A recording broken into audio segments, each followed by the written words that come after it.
Yeah, so the question is, can 60 gigahertz go more than 10 meters? And what can go more than 10 meters?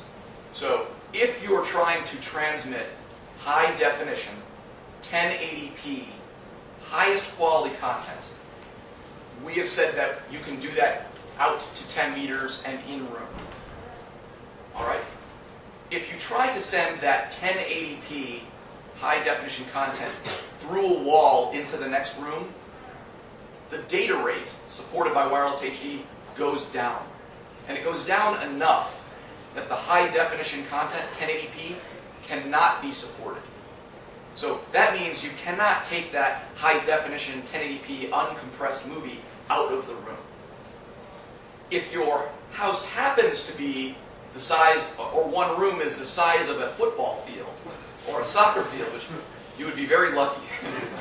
But if it's a very, very large space, maybe as large as the convention hall, there is no limitation per se on the technology for distance. Naturally, like any wireless technology, with more and more distance, the data rate will go down. And at some point, it will not support highest quality content. But 60 gigahertz can start as a 4 gigabit per second data rate and go you can have a very high data rate of 1 gigabit, 2 gigabits per second out at 100, 200 meters. Very good performance. So 60 gigahertz is a very good technology. It just does not do so well for high definition going through walls. But MPAA and Hollywood would say it does very well for stopping content going through walls, so they're very happy with it. Does that address your question?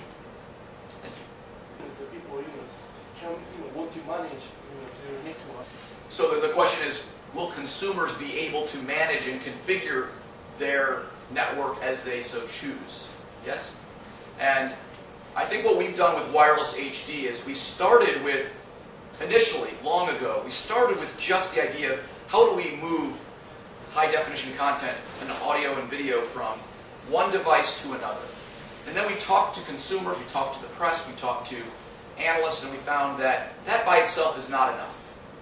There needs to be more. There needs to be multiple devices in a wireless video area network, how all the devices interact. And then, so we made it network capable. And then we heard that's not enough. You need to be able to control them all and manage them all. So we added device control. Then we learned it needs to be able to support the security needs of Hollywood, MPAA, so we added a security layer. And then we're now talking about things of what does the user interface look like and how does the consumer interact with that. And that's what that AVC function provides for. It will allow each manufacturer to develop their own graphical user interface for their products that allows them to either auto-configure or maybe they're able to put it into consumer configuration mode. And the consumer can establish maybe a permanent coordinator or a temporary coordinator or how the links are, the content's routed. That will be a decision of each manufacturer. But any of that is possible through WirelessHD.